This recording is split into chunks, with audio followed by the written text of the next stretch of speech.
Hey guys, it's reading day, and this is the day we read from a paranormal themed book.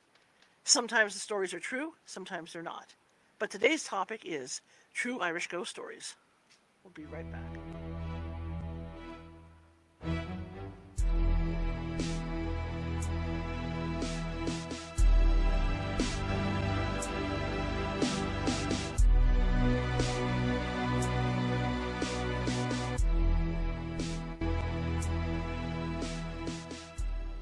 Grab your popcorn and snacks.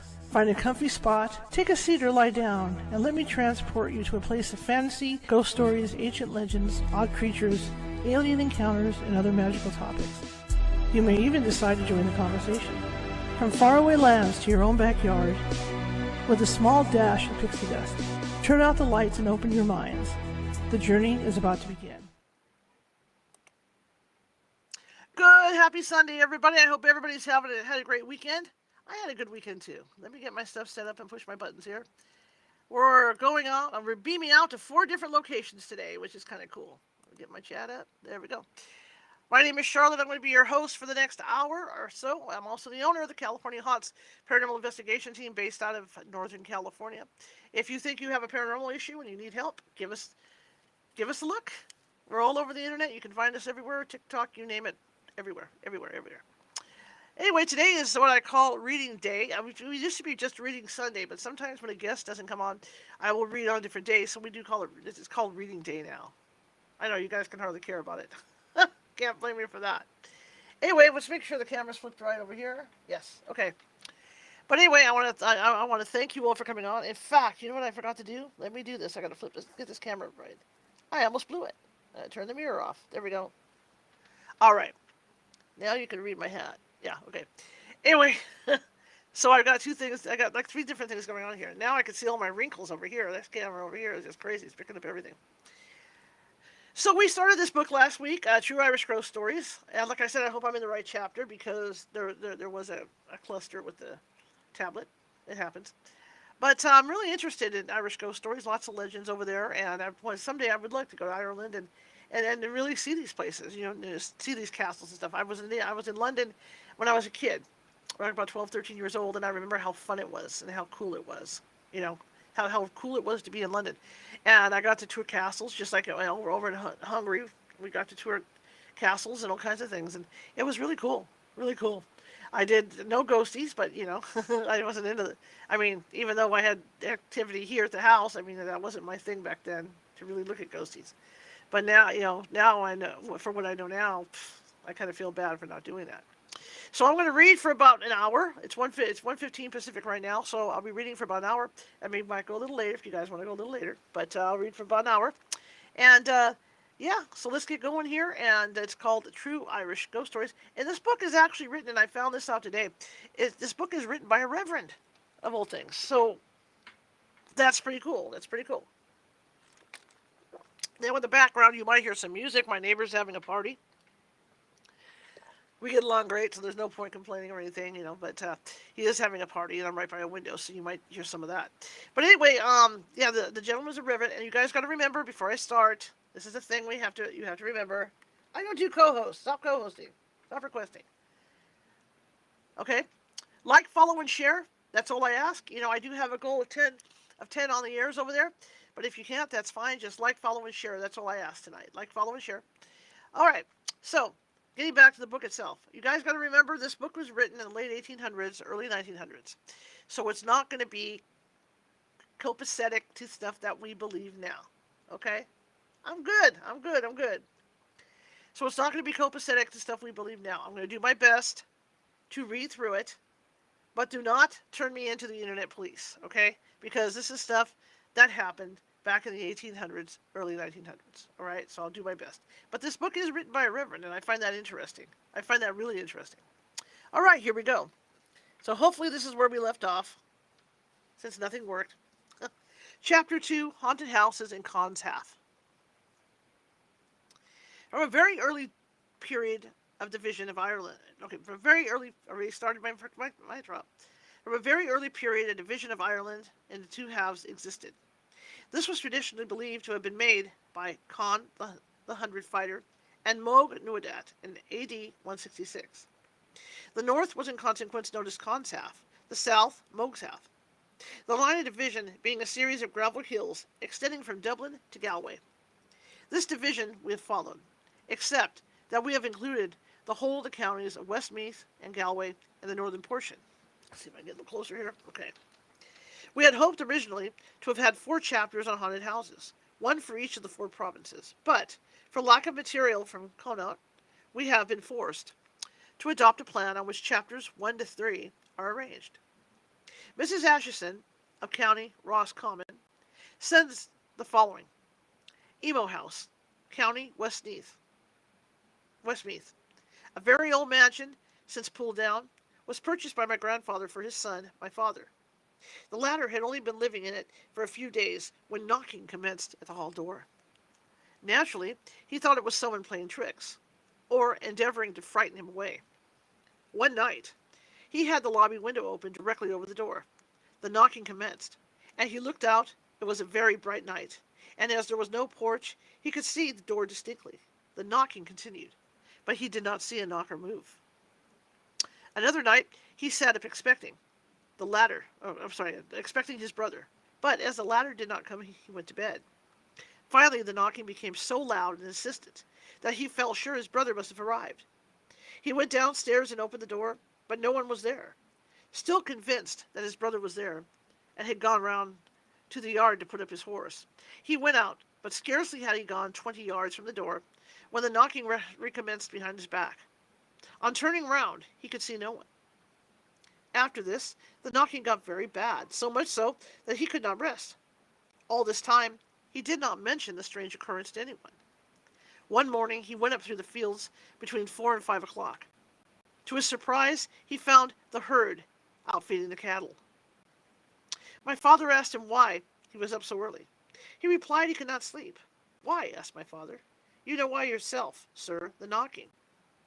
He then found that this man had heard it all the time, though he slept at the end of a long house.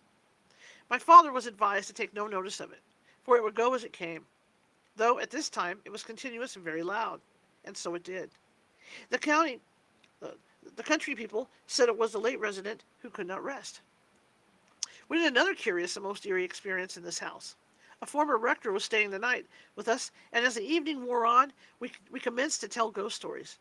He related some remarkable experiences, and as we were talking, the drawing-room door suddenly opened as wide as possible, and then slowly closed again. It was a calm night, and, at any rate, it was a heavy double door which never flies open, however strong the wind may be blowing.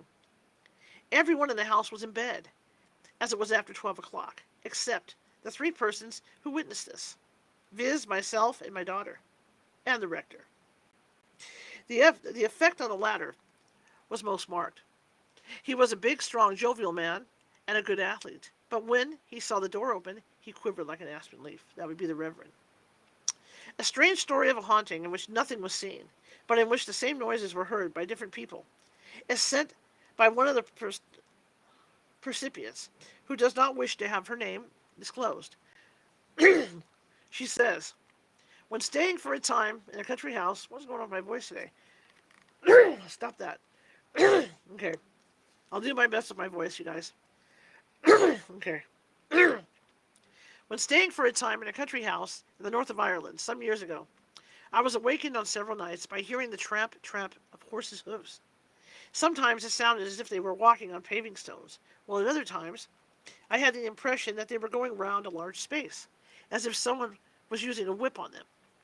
I heard neighing and champing of bits, and so formed the impression that they were carriage horses. I did not mind it much at first, as I thought the stables must be near that part of the house. After hearing these noises several times, I began to get curious, so one morning I made a tour of the place. I found that the side of the house I occupied overlooked a neglected garden, which was mostly used for drying clothes. I also discovered that the stables were right at the back of the house, and so it would be impossible for me to hear any noises in that quarter. At any rate, there was only one farm horse left, and this was securely fastened up every night. Also, there were no cobblestones round the yard. I mentioned what I had heard to the people of the house, but as they would give me no satisfactory reply, I passed it over. I did not hear the noises every night. One night, I was startled out of my sleep by hearing a dreadful disturbance in the kitchen. It sounded as if the dish covers were being taken off the wall and dashed violently on the flag floor. At length, I got up and opened the door of my bedroom, and just as I did so, an appalling crash resounded through the house. I waited to see if there was any light to be seen or footstep to be heard, but nobody was stirring. There was only one servant in the house, the other persons being my host, his wife, and a baby, who had all retired early. Next morning, I described the noises in the kitchen to the servant, and she said she had often heard them. I then told her about the tramping of horses. She replied that she herself had never heard it, but that other persons who had occupied my room had had experiences similar to mine. I asked her, was there any explanation? She said no, except that a story was told of a gentleman who had lived there some years ago and was very much addicted to racing and gambling, and that he was shot one night in that house. For the remainder of my visit, I was removed to another part of the house, and I heard no more noises. A house in the north of Ireland, near that locality, which is eternally famous as having furnished the material for the last trial for witchcraft in the country, is said to be haunted. The reason being that it is built on the site of a disused and very ancient graveyard. It is said that when some repairs were being carried out, 9 human skulls were unearthed. It would be interesting to ascertain how many houses in Ireland are traditionally said to be built on top of such unpleasant sites, and if they all bear the reputation of being haunted. The present writer knows of one, in the south, which is situated, and this is supported by a certain extent by documentary evidence from the 13th century down, and which, in consequence, has an uncanny reputation. But concerning the above house, it has been found almost impossible to get any information. It is said that strange noises were frequently heard there, which sometimes seemed as if cartloads of stones were being run down one of the gables. On one occasion, an inmate of the house lay dying upstairs. A friend went to see the sick person, and on proceeding to pass through the bedroom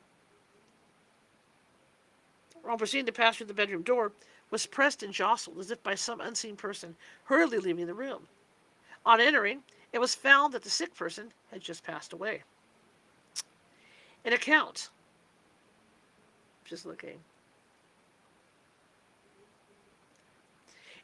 of a most unpleasant haunting is contributed by Mr. W.S. Thompson, who vouches for the substantial accuracy of it, and also furnishes the names of 2 men still living who attended the station.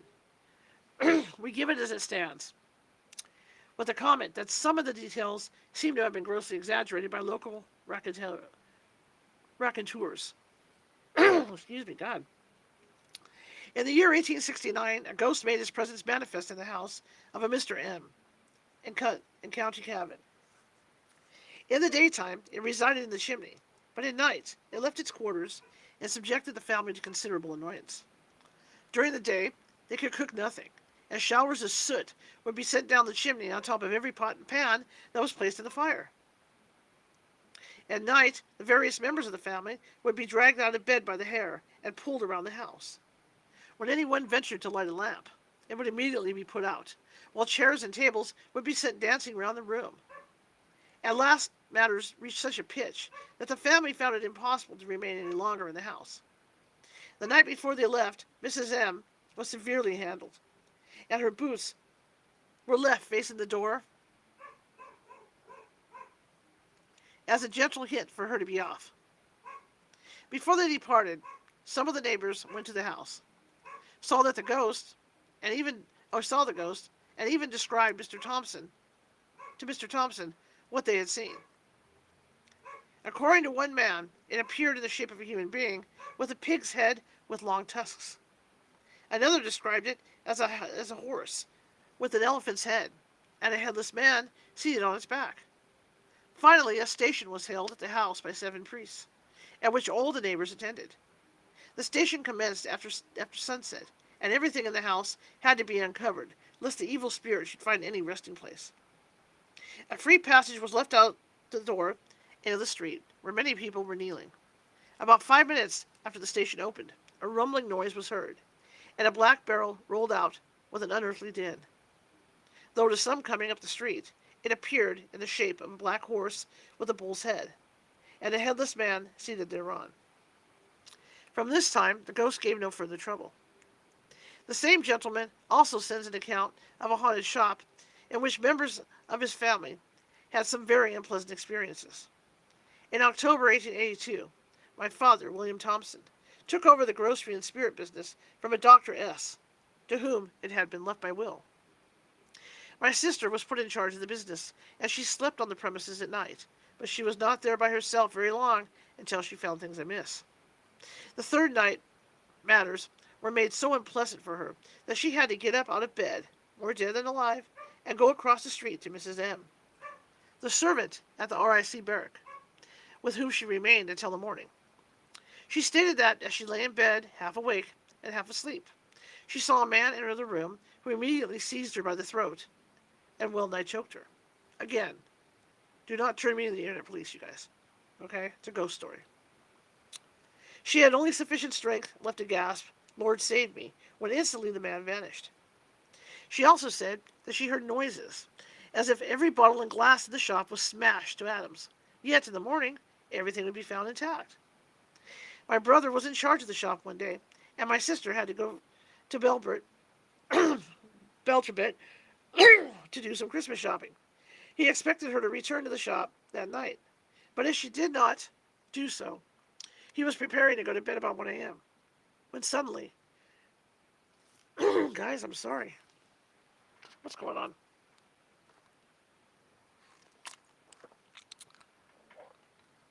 Well, to be honest, when I do my tarot card reading, this is what my voice usually sounds like on Saturday night.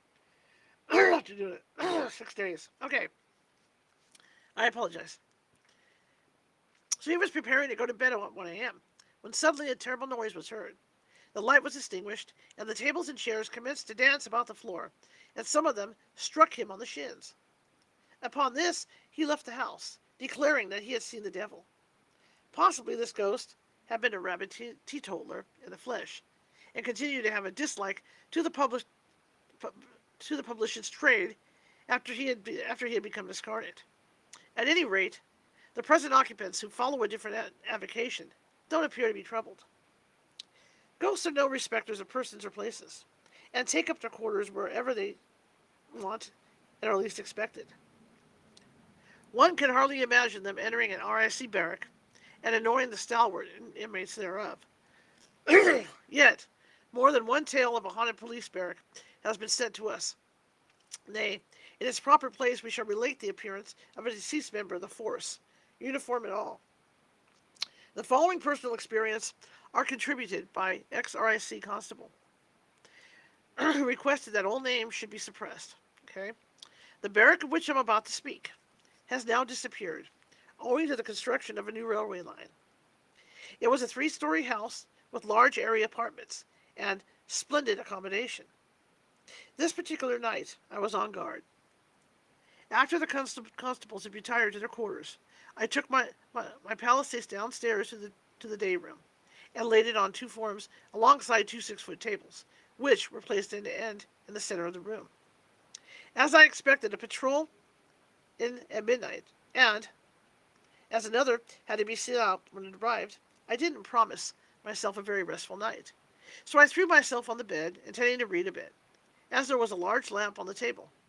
Scarcely had I commenced to read when I felt as if I was being pushed off the bed. At first I thought I must have fallen asleep, so to make sure I got up, took a few turns round the room, and then deliberately lay down again and took up my book. Scarcely had I done so, when the same thing happened, and, though I resisted with all my strength, I was finally landed on the floor. My bed was close to the table, and the pushing came from that side, so that if anyone was playing a trick on me, they could not do so without being under the table. I looked, but there was no visible presence there. I felt shaky, but changed my couch to another part of the room, and had no further unpleasant experience. Many times after I was guard in the same room, but I always took care of not to place my couch in that particular spot. One night, long afterwards, we were all asleep in the dormitory, when we were awakened in the small hours of the morning by the guard rushing upstairs, dashing through the room and jumping into a bed in the farthest corner behind its occupant. There he lay gasping, unable to speak for several minutes, and even then we couldn't get a coherent account of what befell him. It appears he fell asleep, and suddenly awoke to find himself on the floor and a body rolling over him. Several men volunteered to go downstairs with him, but he absolutely refused to leave the dormitory and stayed there till morning. Nor would he even remain downstairs at night without having a comrade with him. It ended in his applying for an exchange of stations. Another time, I returned off duty at midnight, and after my comrade, a married sergeant, had gone outside to his quarters, I went to the kitchen to change my boots. There was a good fire on, and it looked so comfortable that I remained toasting my toes on the hob and enjoying my pipe. The lockup was a lean-to one-story building off the kitchen, and was divided into two cells, one opening into the kitchen, the other into that cell. I was smoking away quietly when suddenly I heard inside the lockup a dull, heavy thud, just like the noise of a drunken man would make by crashing down on all fours. I wondered who the prisoner could be, as I didn't see anyone that night who seemed a likely candidate for free lodgings. However, as I heard no other sound, I decided I would tell the guard in order that he might look after him. As I took my candle from the table, I happened to glance at the lockup, and, to my surprise, I saw that the other door was open. My curiosity being roused, I looked inside to find the inner door also open. There was nothing in either cell, except the two empty plank beds, and these were immovable, as they were firmly fixed to the walls. I betook myself to my bedroom much quicker than I was in the habit of doing. I mentioned that this barrack was demolished owing to the construction of a new railway line. It was the last obstacle removed, and in the meantime, workmen came from all points of the compass. One day, a powerful navy was brought into the barrack, a total collapse from drink, and absolutely helpless. After his neckwear was loosened, he was carried to the lockup and laid on the plank bed, the guard being instructed to visit him periodically throughout the night, lest he should smother. He was scarcely half an hour there. This was in the early evening, when the most unmerciful screaming brought all hands to the lockup, to find the erstwhile helpless man standing on the plank bed and grappling with a, to us, invisible foe. We took him out, and he maintained that a man had tried to choke him, and was still there when we came to his relief. The strange thing was that he was shivering with fright, and perfectly sober, though, in the ordinary course of events, he would not be in that condition for at least 7 or 8 hours. The story spread like wildfire through the town, but the inhabitants were not in the least surprised, and one old man told us that many strange things happened in that house long before it became a police barrack. A lady who requests that her name be suppressed relates a strange sight seen by her sister in Galway. Why did that do that? Hang on a second, you guys. Creepy. I'll tell you later. Okay, so a lady who requests that her name be suppressed relates a strange sight seen by her sister in Galway. The latter's husband was stationed in that town about 17 years ago. One afternoon he was out, and she was lying on a sofa in the drawing room, when suddenly from behind a screen, where there's no door, came a little old woman with a small shawl over her head and shoulders, such as the country women used to wear, babushkas. She had a most diabolical expression on her face. She seized the lady by the hand and said, "I will drag you down to hell, where I am." Remember, okay? No internet police, you guys. Thank you for the heart puff. If I see him, I'll acknowledge you guys. Okay? The lady sprang up in terror and shook her off, when the horrible creature again disappeared behind the screen.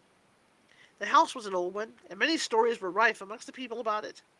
The one most to the point being that the apparition of an old woman, who was supposed to have poisoned someone, used to be seen therein. Nice lady. Needless to say, the lady in question never again sat by herself in that drawing room. 2 stories are told about haunted houses at Drogheda. The one by A.G. Bradley in Notes on Some Irish Superstitions, 1894. The other by F.G. Lee in Sights and Shadows, page 42. As both appear to be placed at the same date, around 1890, it is quite possible that they refer to one and the same haunting, and we have so treated them accordingly. The reader, if you wish, can test the matter for him or herself. This house, which was reputed to be haunted, was let to a tailor and his wife by the owner of an annual rent of 23 squid. I don't know, squid. 23. I was going to say 23. I don't know what it is. They took possession in due course, but after a very few days they became aware of the presence of a most unpleasant supernatural lodger. One night, as the tailor and his wife were preparing to retire, they were terrified at seeing the foot of some invisible person kick the candlestick off the table, and so quench the candle, Although it was very dark night, and the shutters were closed, the man and his wife could see everything in the room just as well as if it were the middle of the day. All at once a woman entered the room, dressed in white, carrying something in her hand, which she threw at the tailor's wife, striking her with some violence, and then vanished. While this was taking place on the first floor, a most frightful noise was going on overhead in the room where the children and their nurse were sleeping. The father immediately rushed upstairs and found to his horror the floor all torn up, the furniture broken, and worst of all, the children lying senseless and naked on the bed, and having the appearance of having been hurt. We're just going to say hurt. As he was leaving the room with the children in his arms, he suddenly remembered that he had not seen the nurse. So he turned back with the intention of bringing her downstairs, but could find no one there. The girl, half dead with fright and very much bruised, had fled to her mother's house, where she died a few days in agony. Because of these occurrences, they were legally advised to refuse to pay any rent.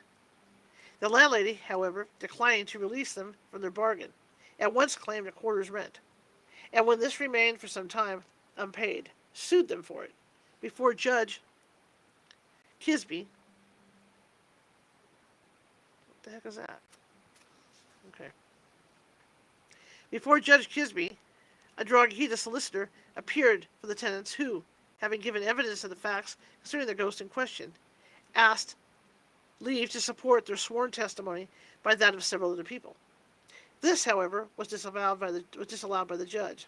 It was admitted by the landlady that nothing, on one side or the other, had been said regarding the haunting when the house was let. A judgment was consequently entered for the landlady, although it had been shown indirectly that unquestionably the house had had the reputation of being haunted, and that previous tenants had been much inconvenienced. This chapter may be concluded with two stories dealing with haunted rectories. The first and mildest of these is contributed by the present Dean of St. Patrick's. It is not his own personal experience, however, but was related to him by a rector in County Monaghan, where he used to preach on special occasions. The rector and his daughters told the dean that they had often seen in that house the apparition of an old woman dressed in a drab cape, while they frequently heard noises. On one evening, the rector was in the kitchen together with the cook and the coachman. All three heard noises in the pantry, as if vessels were being moved. Presently, they saw the old woman in the drab cape come out of the pantry and move up the stairs. The rector attempted to follow her, but the two servants held him tightly by the arms and besought him not to do so. But hearing the children, who were in bed screaming, he broke from the grip of the servants and rushed upstairs. The children said that they had been frightened by seeing a strange old woman coming into the room, but she was now gone. The house had a single roof, and there was no way to or from the nursery, except by the stairs.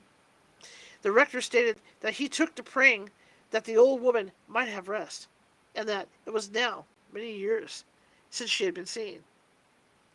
A very old parishioner told him that when she was young, she remembered having seen an old woman answering to the rector's description, who had lived in the house, which at that time was not a rectory.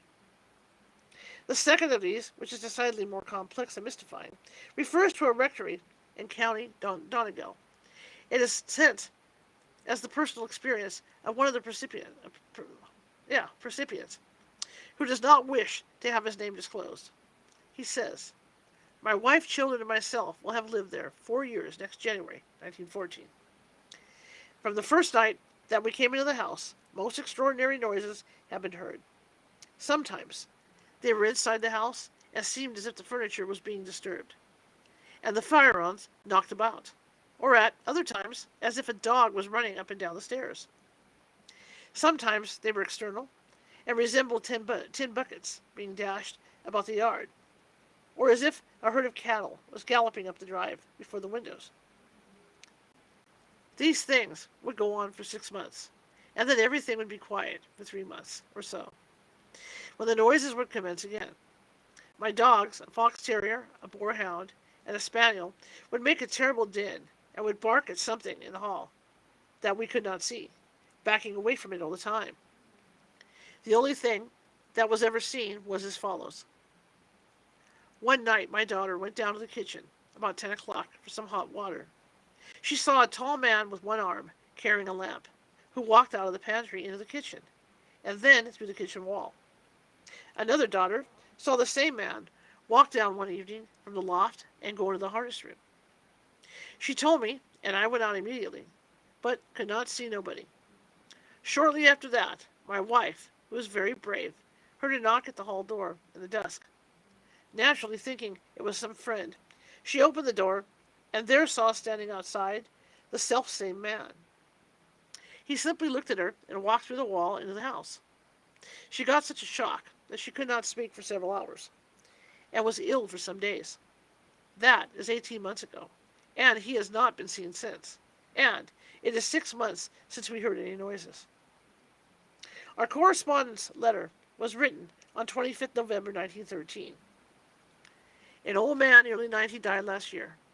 He lived all his life within 400 yards of the house, and used to tell me that 70 years ago the parsons came with bell, book, and candle to drive the ghosts out of the house. Evidently, they were unsuccessful. In English ghost stories, it is the parson who performs the exorcism successfully, while in Ireland, such work is generally performed by the priest.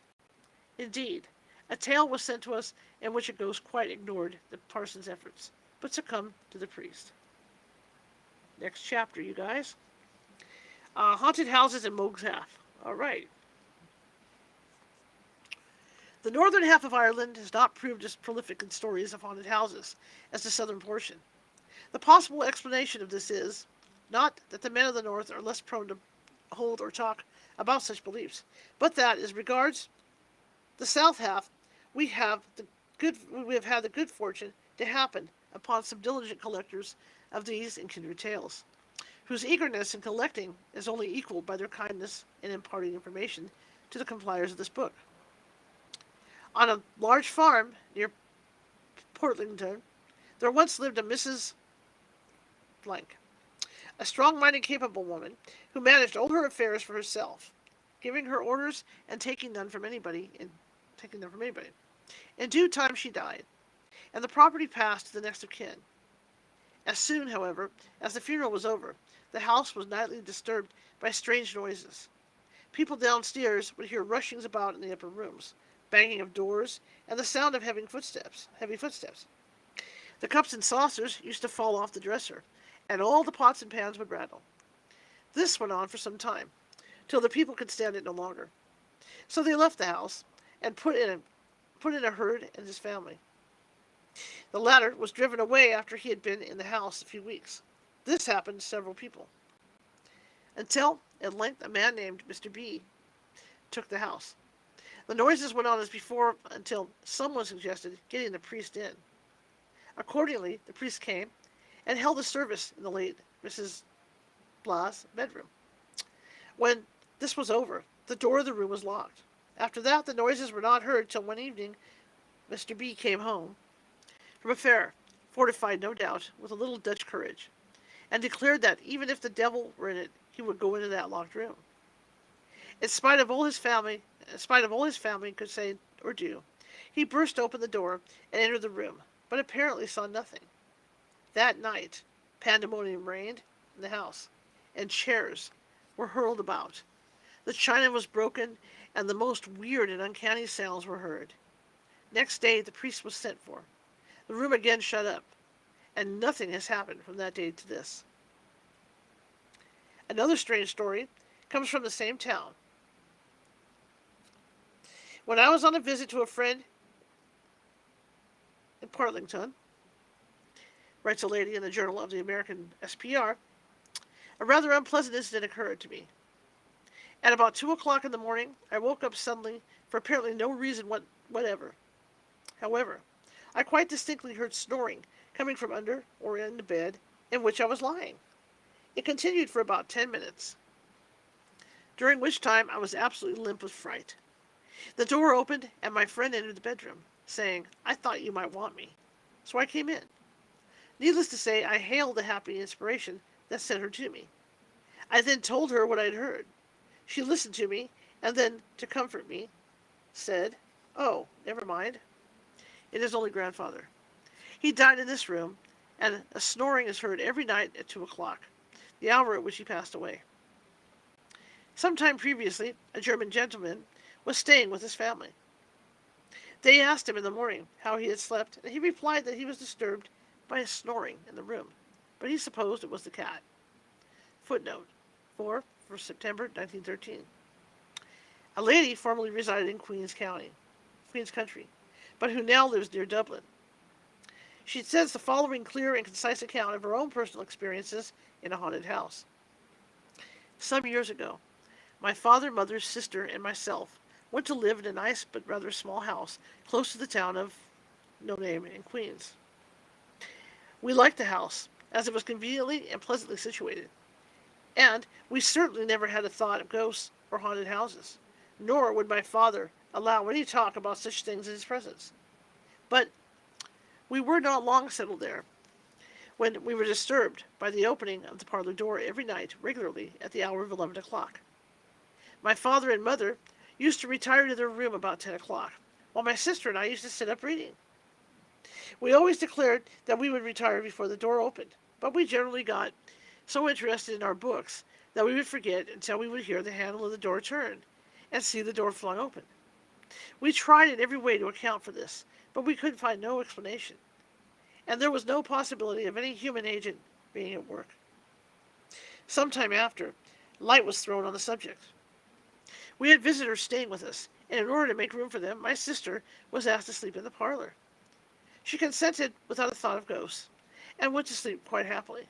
But, during the night, she was awakened by someone opening the door, walking across the room, and disturbing the fire irons. She, supposing it to be the servant, called her by name, but got no answer. Then, the person seeming to come away from the fireplace and walk out of the room. There was a fire in the grate, but though she heard the footsteps, she could see no one. The next thing was that I was coming downstairs, and as I glanced towards the hall, I saw, standing by it, a man in a gray suit. I went to my father and told him. He asked in surprise who let him in, as the servant was out, and he himself had already locked, bolted, and chained the door an hour before.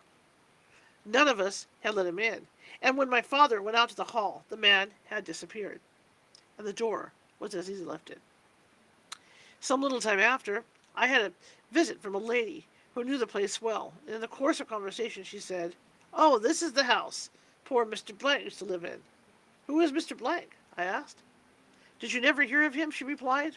"He was a minister who used to live in that house quite alone, and was unalived in this very parlor.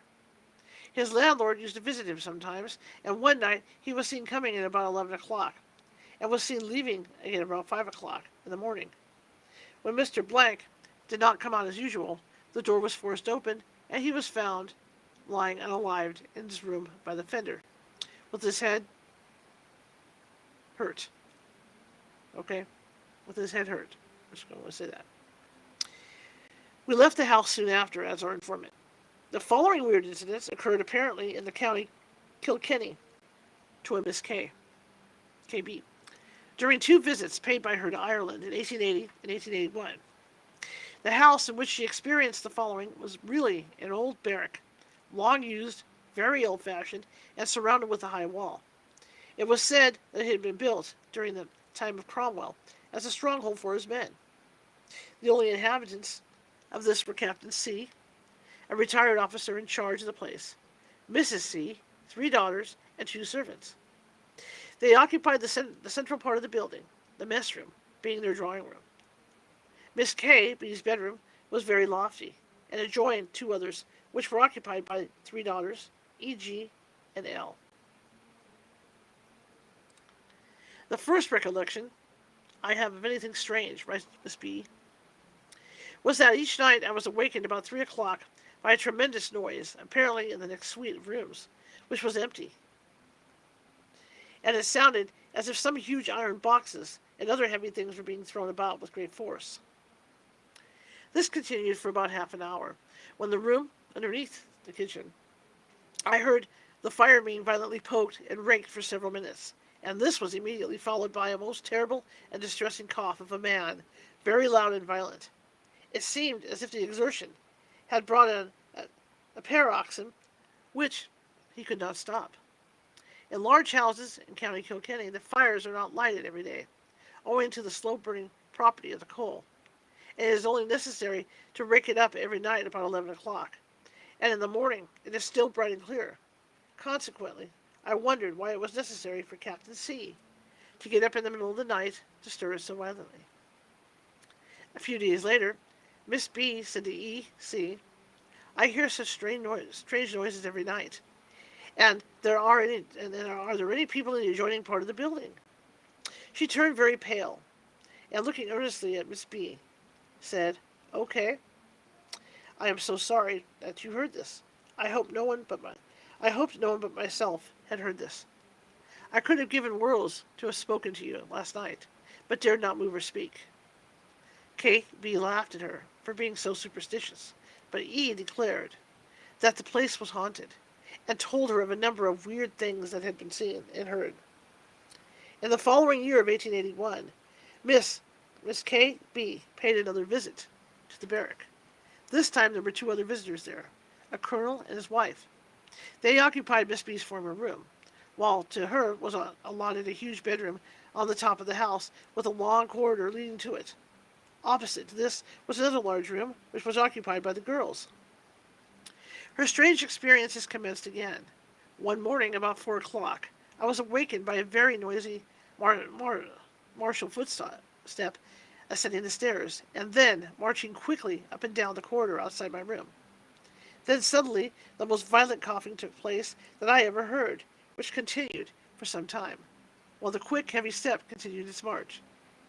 At last the footsteps faded away in the distance, and I then recalled to mind the same coughing after exertion last year. In the morning at breakfast, she asked both Captain C and the colonel had they been walking about, but both denied, and also said they had no cough. The family looked very uncomfortable, and afterwards E came up with tears in her eyes and said, "Okay, please don't say anything more about that dreaded coughing. We all hear it often, especially when anything terrible is about to happen." Some nights later, the C blanks gave a dance. When the guests had departed, Miss B went to her bedroom. The moon was shining so beautifully that I was able to read my Bible by its light, and had left the Bible open on the windowsill, which was a very high one, and on which I sat to read, having had to climb the washstand to reach it. I went to bed and fell asleep, but was not long when I was suddenly awakened by the strange feeling that someone was in the room. I opened my eyes and turned around, and saw on the windowsill in the moonlight a long, very thin, very dark figure bending over the Bible and apparently earnestly scanning the page. As if my movement disturbed the figure, it suddenly darted up, jumped off the window ledge, and onto the washstand, then to the ground, and flitted quietly across the room to the table where my jewelry was. That was the last she saw of it. She thought it was someone trying to steal her jewelry, so waited till morning, but nothing was missing. In the morning, she described to one of the daughters, G, what she had seen, and the latter told her that something always happened when that appeared. Miss K.B. adds that nothing did happen. Later on, she was told that a colonel had unalived himself in that very room. Another military station, Charles Fort, near Kinsale, has long had the reputation of being haunted. An account of this was sent to Wide World magazine January 1908 by Major H. L. Ruck Keene. He states that he took it from a manuscript written by a Captain Marvel Hull about the year 1880. Further information on the subject of the haunting is to be found in Dr. Craig's Real Pictures of Clerical Life in Ireland. Charles Fort was erected in 1667 by the Duke of Ormond. It is said to be haunted by the ghost known as the White Lady, and a traditional account of the reason for this haunting is briefly as follows. Shortly after the erection of the fort, a Colonel Warrender, a severe disciplinarian, was appointed its governor. He had a daughter who bore the quaint Christian name of Wilful. She became engaged to a Sir Trevor Ashurst, and subsequently married him. On the evening of their wedding day, the bride and bridegroom were walking on the battlements when she espied some flowers growing on the rocks beneath. She expressed a wish for them, and a sentry posted close by volunteered to climb down for them, provided Sir Trevor took his place during his absence. He assented and took the soldier's coat and musket while he went in search of a rope. Having obtained one, he commenced his descent, but the task proving no longer than he expected. Sir Trevor fell asleep. Meantime, the governor visited the sentries, as was his custom, and, in the course of his rounds, came to where Sir Trevor was asleep. He challenged him, and on receiving no answer, perceived that he was asleep, whereupon he drew a pistol and shot him, unalived him. The body was brought in, and it was only then the governor realized what had happened. The bride, who appears to have gone indoors before the tragedy occurred, then learned the fate that befell her husband, and, in her distraction, rushed from the house and flung herself over the battlements. In despair at the double tragedy, her father unalived himself during the night. Wow. The above is from Dr. Craig's book already alluded to. In the Wide World magazine, the legend differs slightly in details. According to this, the governor's name was Brown, and it was his own son, not his son-in-law, that he unalived, while the incident is said to have occurred about 150 years ago. Okay. The White Lady is the ghost of the young bride. Let us see what accounts there are of her appearance. A good many years ago, Fort Major Black, who had served in the Peninsular War, gave his own personal experience to Dr. Craig. He stated that he had gone to the hall door one summer evening and saw a lady entering the door and going up the stairs. At first, he thought she was an officer's wife. But, as he looked, he observed she was dressed in white and in a very old-fashioned style. Impelled by curiosity, he hastened upstairs after her and followed her closely into one of the rooms. But, on entering, he could not find the slightest trace of anyone there. On another occasion, he stated that two sergeants were packing some cast stores. One of them had his little daughter with him, and the child suddenly exclaimed, "Who is that white lady who is bending over the banisters and looking down at us?" The two men looked up but could see nothing, but the child insisted that she had seen a lady in white looking down and smiling at her. On another occasion, a staff officer, a married man, was residing in the governor's house. One night, as the nurse lay awake, she and the other children were in a room which opened into what was known as the White Lady's apartment. She suddenly saw a lady clothed in white glide to the bedside of the youngest child, and after a little place, she placed her hand upon its wrist. At this, the child started in his sleep and cried out, "Oh, take that cold hand from my wrist." The next moment, the lady disappeared. One night, about the year 1880, Captain Marvel Hull, Lieutenant Hartland, were going to the rooms occupied by the former officer. As they reached a small landing, they saw distinctly in front of them a woman in a white dress. As they stood there in awestruck silence, she turned and looked towards them, showing a face beautiful enough, but colorless as a corpse, and then passed on through a locked door. But it appears that this presence didn't always manifest itself in as harmless a manner. Some years later, Surgeon L. was quartered at the fort. One day he had been out snipe shooting, and as he entered the fort, the mess bugle rang out. He hastened to his rooms to dress, but as he failed to put in an appearance at mess, one of the officers went in search of him, and found him lying senseless on the floor. When he recovered consciousness, he related his experience. He said he had stooped down for the key of his door, which he had placed for safety under the mat. When in this position, he felt himself violently dragged across the hall and flung down a flight of steps. With this agrees somewhat experience of a Captain Jarvis, as related to him by Captain Marvel Hull. Attracted by a strange rattling noise in his bedroom, he endeavored to open the door, but found it seemingly locked. Suspecting a hoax, he called out, whereupon a gust of wind passed him, and some unseen power flung him down the stairs and laid him senseless at the bottom. Near a seaside town in the south of Ireland, a group of small cottages was built by an old lady, in one which she lived, which she let the others to her relatives. In process of time, all the occupants died. The cottages fell into ruin, and were all pulled down, except the one in which the old lady had lived. The materials being used by a farmer to build a large house, which he hoped to let to summer visitors. It was shortly afterwards taken for 3 years by a gentleman for his family. It should be noted that the house had very bare surroundings. There were no trees near, or outhouses, where people could be concealed. Soon after the family came to the house, they began to hear raps all over it, on doors, windows, and walls.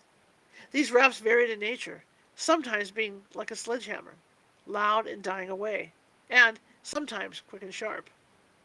2 or 3 or 5 in succession, and all heard them. One morning, about 4 a.m., the mother heard very loud knocking on the bedroom door. Thinking it was the servant wanting to go to early mass, she said, "Come in." But the knocking continued till the father was awakened by it. He got up, searched the house, but could find no one. The servant's door was slightly open, and he saw that she was sound asleep. That morning, a telegram came announcing the death of a beloved uncle, just about the hour of the knocking. Some time previous to this, the mother was in the kitchen, when a loud explosion took place beside her, startling her very much, but no cause for it could be found, nor were any traces left. This coincided with the death of an aunt, wife to the uncle, who died later. One night, the mother went to her bedroom. The blind was drawn and the shutters closed, when suddenly a great crash came, as if a branch was thrown at the window, and there was a sound of broken glass. She opened the shutters with the expectation of finding the window smashed, but there was not even a crack in it. She entered the room next day at 1 o'clock, and the same crash took place, being heard by all in the house. She went in at 10 a.m. on another day, and the same thing happened, after which she refused to enter that room again. Another night, after 11 p.m., the servant was washing up in the kitchen, when heavy footsteps were heard by the father and mother going upstairs, and across the lobby to the servant's room. The father searched the house, but could find no one. After that, footsteps used to be heard regularly at that hour, though no one could be seen walking about. The 2 elder sisters slept together, and used to see flames shooting up all over the floor, though there was no smell of heat. This used to be seen 2 or 3 nights at a time, chiefly in one room. The first time the girls saw this, one of them got up and went to her father in alarm, naturally thinking the room underneath must be on fire. The 2 boys were moved to the haunted room, which one? Well, where they slept, in one large bed, with its head near the chimney piece. The elder boy, aged about 13, put his watch on the mantelpiece, awoke about 2 a.m., and, wishing to ascertain the time, put his hand up for his watch. He then felt a deathly cold hand laid on his. For the rest of that night, the 2 boys were terrified by noises, apparently caused by 2 people rushing about the room, fighting and knocking against the bed. About 6 a.m., they went to their father, almost in hysterics from terror, and refused to sleep there again. The eldest sister, not being nervous, was then given that room. She was, however, so disturbed by these noises that she begged her father to let her leave it. But, having no other room to give her, he persuaded her to stay there, and at length she got accustomed to the noise, and could sleep in spite of it. Finally, the family left the house before their time was up. Footnote 5, Journal of the American SPR for September 1913. Mr. T.J. Westrop, to whom we are indebted for so much material, sends a tale which used to be related by a relative of his, the Reverend Thomas Westrop, concerning experiences in a house not very far from the city of Limerick. When the latter was appointed to a certain parish, he had some difficulty in finding a suitable house, but finally fixed on one which had been which had no tenants for many years, but had nevertheless been kept aired and in good repair as a caretaker who lived close by used to come and look after it every day. The first night that the family settled there, as the clergyman who was going upstairs, he heard a footstep and the rustle of a dress, and as he stood aside, a lady passed him, entering a door facing the stairs, and closed it after her. It was only then that he realized her dress was very old-fashioned, and that he had not been able to enter that particular room. Next day, he got assistance from a carpenter, who, with another man, forced open the door. A mat of cobwebs fell, and as they did so, and the floor and windows were thick with dust. The man went across the room, and as the clergyman followed them, he saw a small white bird flying around the ceiling. At his exclamation, the men looked back and also saw it. It swooped, flew out the door, and they did not see it again. After that, the family were alarmed by hearing noises under the floor of that room every night. At length, the clergyman had the boards taken up, and the skeleton of a child was found underneath. So old did the remains appear that the coroner did not deem it necessary to hold an inquest on them. So the rector buried them in the churchyard. Strange noises continued, as if someone were trying to force up the boards from underneath. Also, a heavy ball was heard rolling down the stairs and striking against the study door. One night, the two girls woke up screaming, and on the nurse running up to them, the elder said she had seen a great black dog with fiery eyes resting his paws on her bed. Her father ordered the servants to sit constantly with them in the evenings, but notwithstanding the presence of two women in the nursery, the same thing occurred. The younger daughter was so scared that she never quite recovered. The family left the house immediately. The same correspondent says an old ruined house in the hills of East County Clare enjoyed the reputation of being desperately haunted from, at any rate, 1865 down to its dismantling. I'll merely give the experience of my own relations, as told by them to me. My mother told me how one night she and my father heard creaking and grating, as if a door were being forced open. The sound came from a passage in which was a door nailed up and clamped with iron bands. A heavy footstep came down the passage and stopped at the bedroom door for a moment. No sound was heard. And then the thing came through the room to the foot of the bed. It moved round the bed, they not daring to stir.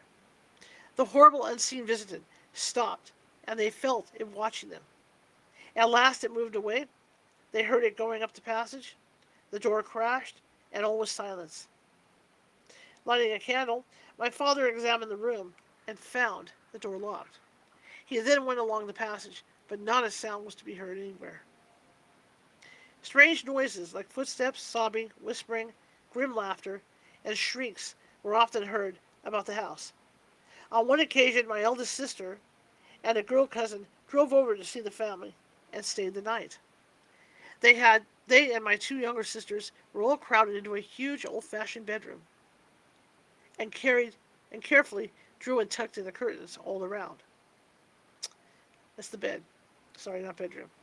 My eldest sister awoke feeling a cold wind blowing on her face, and putting out her hand, found the curtains drawn back and, as they subsequently discovered, wedged between the bed and the wall. She reached for the matchbox and was about to light the candle when a horrible mocking laugh rang out, close to the bed, which awakened the other girls. Being always a plucky woman, though, then badly scared, she struck a match and searched the room, but nothing was to be seen. The closed room was said to have been deserted after a murder. and its floor was supposed to be stained with blood, which no human power could wash out. Another house in County Clare, near the estuary of the Shannon, was formerly the residence of the D family, but it's now pulled down. Had some extraordinary tales told about it, in which facts, if we may use the word, were well supplemented by legend.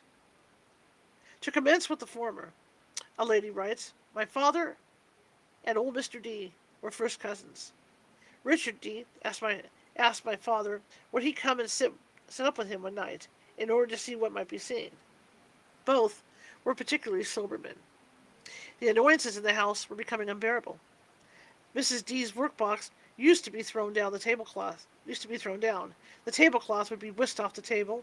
The fender and fire irons would be hurled about the room, and other similar things would happen. Mr. D and his father went up to one of the bedrooms, where a big fire was made up. They searched every part of the room carefully, but nothing uncanny was to be seen or found. They then placed 2 candles and a brace of pistols on a small table between them, and then they waited. Nothing happened for some time, till all of a sudden a large black dog walked out from under the bed. Both men fired, and the dog disappeared. That's all. The family had to leave the house.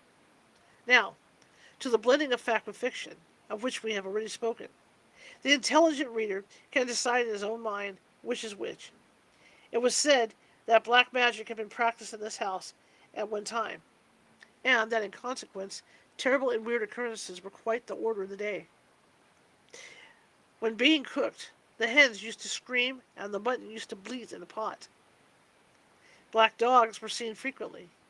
The beds used to be lifted up, and the occupants thereof used to be beaten, by invisible hands. One particularly ghoulish tale was told. It was said that a monk was in love with one of the daughters of the house, who was an exceedingly fat girl. She died unmarried, and was buried in the family vault. Some time later, the vault was again opened for an interment, and those who entered it found that Miss D's coffin had been disturbed, and the lid loosened.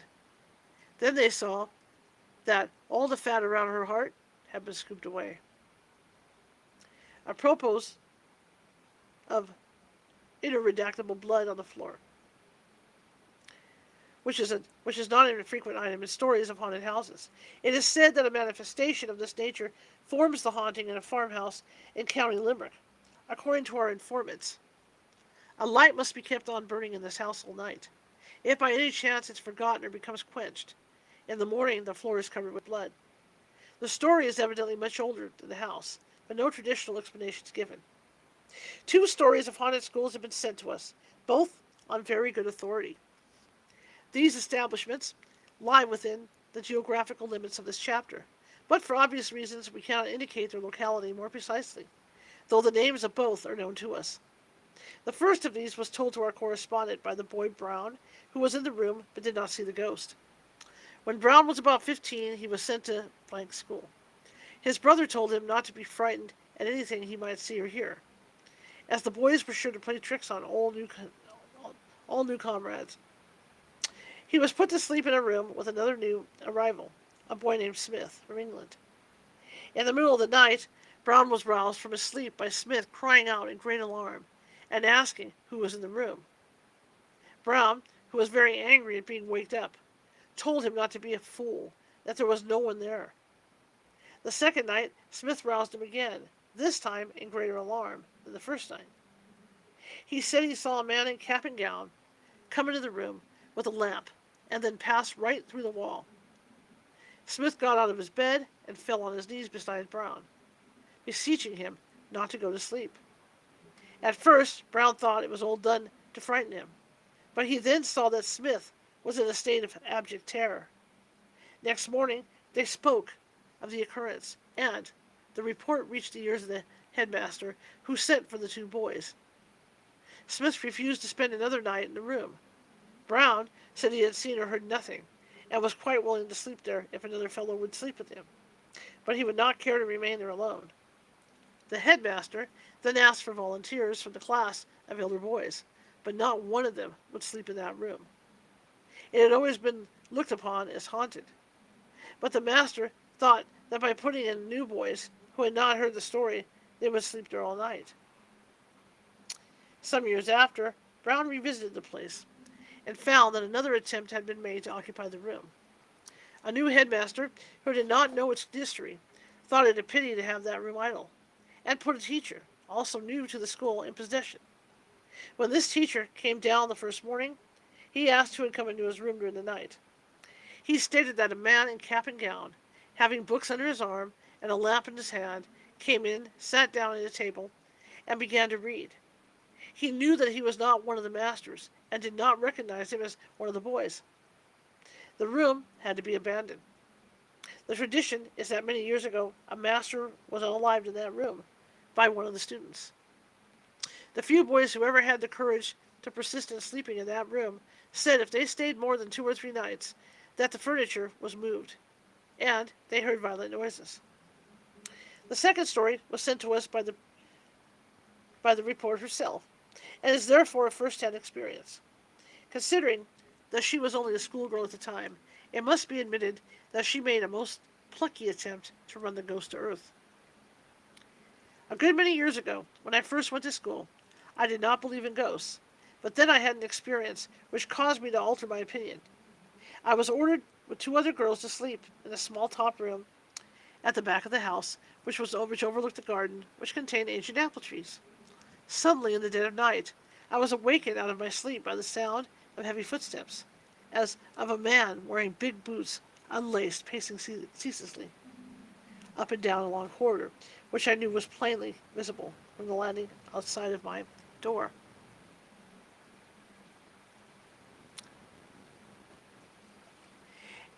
As there was a large window at the farther end of it, and there was sufficient moonlight to enable one to see its full length. After listening for about 20 minutes, my curiosity was aroused, so I got up and stood on the landing. The footsteps still continued, but I could see nothing, although the sounds actually reached the foot of the flight of stairs which led from the corridor to the landing on which I was standing. Suddenly, the footfall ceased, pausing at my end of the corridor, and I then considered it was high time for me to retire, which I did, carefully closing the door behind me. To my horror, the footsteps ascended the stairs, and the bedroom door was violently dashed back against a washing stand, beside which was a bed. The contents of the ewer were spilled over the occupant, and the steps advanced a few paces into the room in my direction. A cold perspiration broke out all over me. I cannot describe the sensation. It was not actual fear, it was more than that. I felt that I had come into contact with the unknown. What was about to happen? All I could do was speak. I cried out, "Who are you? What do you want?" Suddenly the footsteps ceased. I felt relieved and lay awake till morning, but no further sound reached my ears. How or when my ghostly visitant disappeared, I never knew. Suffice it to say, my story was no nightmare, but an actual fact of which there was found sufficient proof in the morning.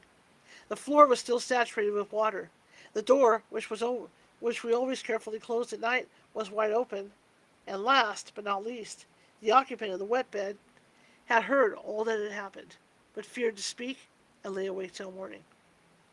Naturally, we related our weird experience to our schoolmates, and it was only then I learned from one of the elder girls that this ghost had manifested itself for many years in a similar fashion to the inhabitants of that room.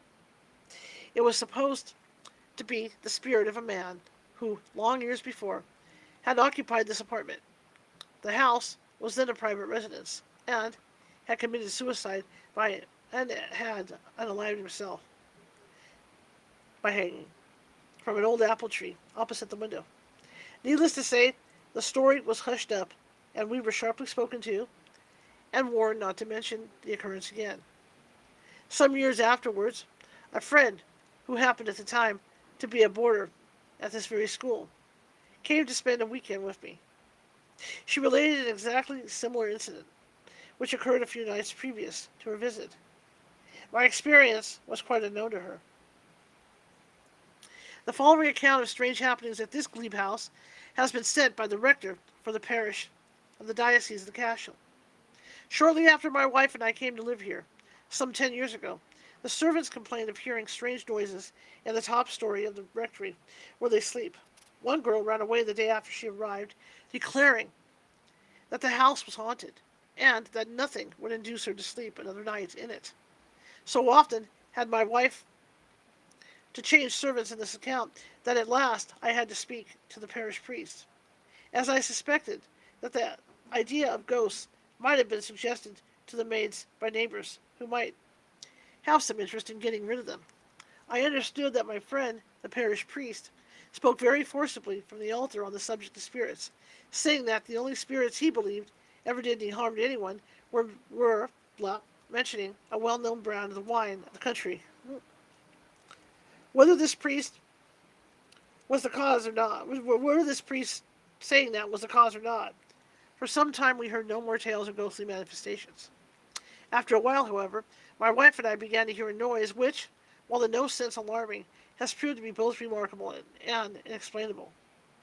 If we happen to be sitting in the dining room after dinner, sometimes we hear what sounds like a noise of a heavy coach rumbling up to the hall door. We have both heard this noise hundreds of times between 8 p.m. and midnight. Sometimes we hear it several times the same night, and then perhaps we don't hear it again for several months. We hear it best on calm nights, and, as we are nearly a quarter of a mile from a high road, it is difficult to account for, especially as the noise appears to be quite close to us. I mean, not farther away than the hall door. I may mention that an Englishman was staying with us a few years ago. As we were sitting in the dining room, one night after dinner he said, "A carriage has just been driven up to the door." But we knew it was only the phantom coach, for we also heard it. Only once do I remember hearing it while sitting in the drawing room. So much for the sound of the phantom coach. But now, I must tell you what I saw with my own eyes, as clearly as I now see the paper on which I'm writing. Some years ago, in the middle of the summer, on a scorching hot day, I was out cutting some hay opposite the hall door, just by the tennis court. It was between 12 and 1 o'clock. I remember the time distinctly, as my man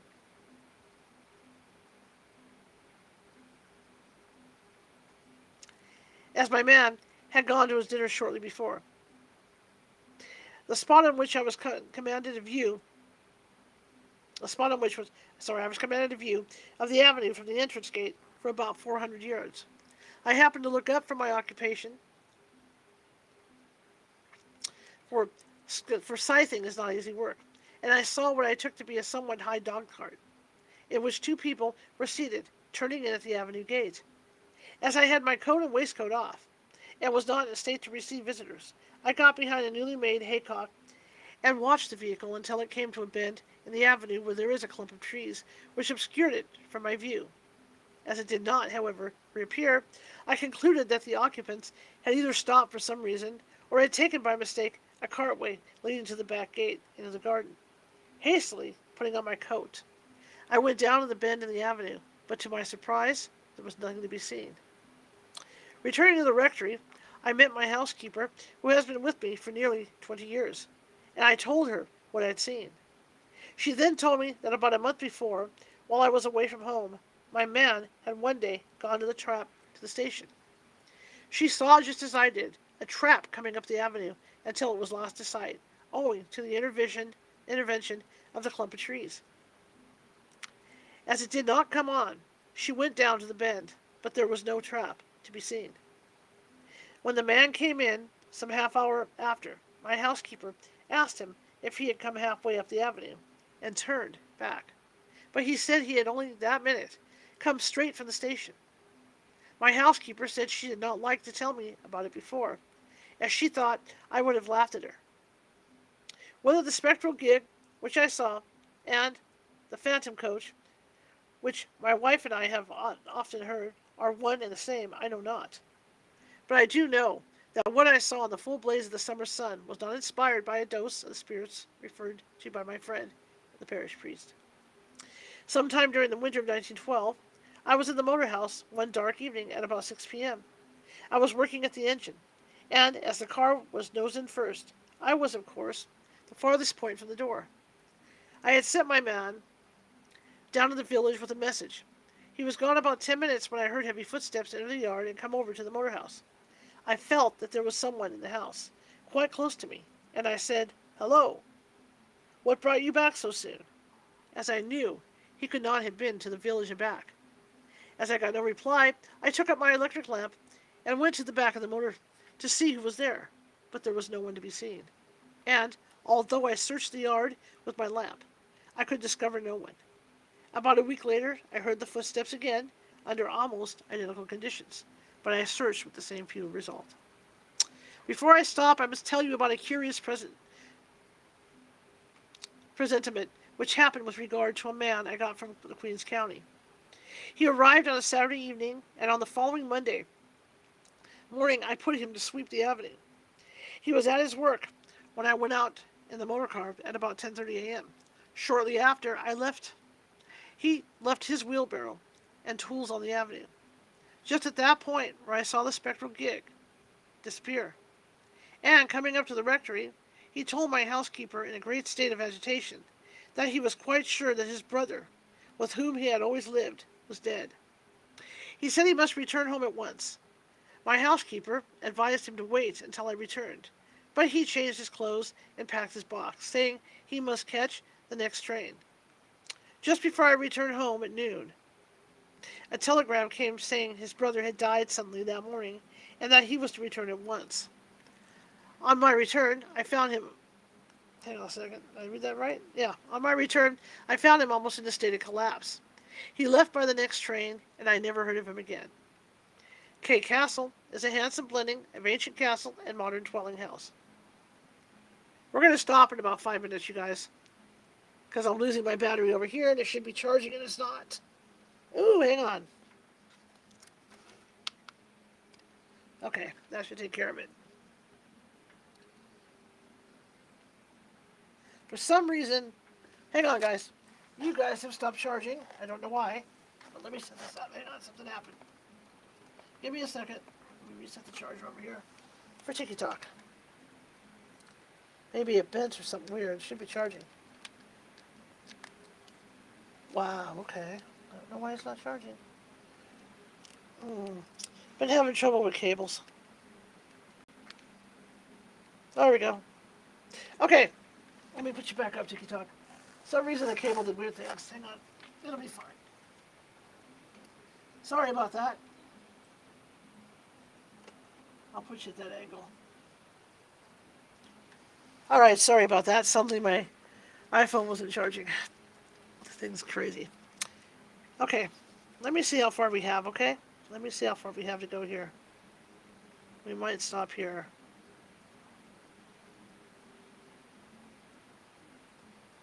Yeah, guys, I think we're gonna... Let's just wrap up here, because this is just going. And, I don't know how much further we have on this story. It's hard to tell. Do you guys want to go on, or you guys want to stop right here? Should we stop right now? What do you think? Thank you. I appreciate you looking live. Should we stop right here till next week? What do you guys think? Because it is getting late. It's 2:30. Let's go ahead and call it. I'm going to go ahead and stop it here.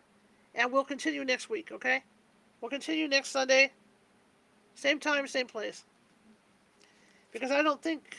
Let me see how far we have to go here. Yeah, there's quite a few pages. So let's stop right here. And we'll continue next Sunday, okay?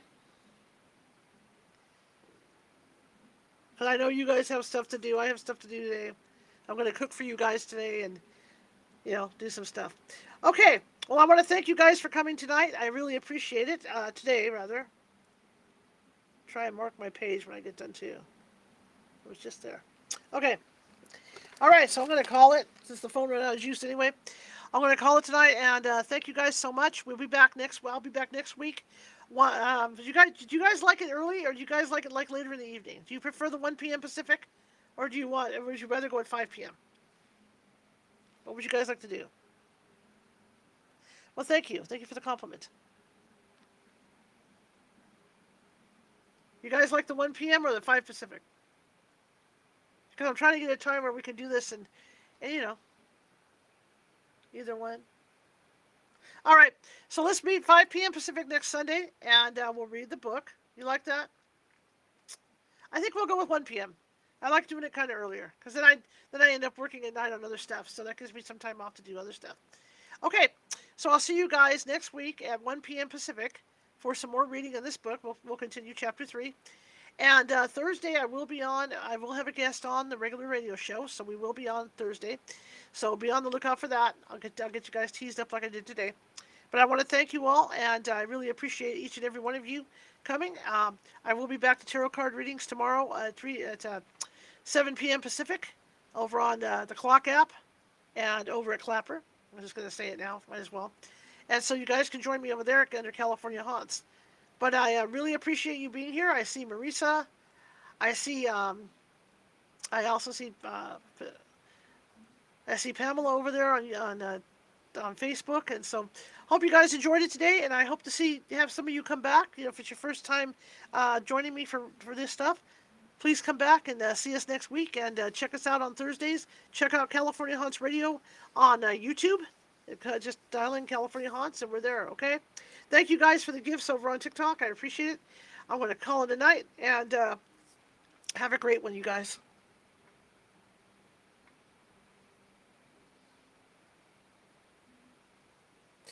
Okay, again with you guys over here at Clapper. Have a great night, and come back and see us. Come back and see us, okay? Bye.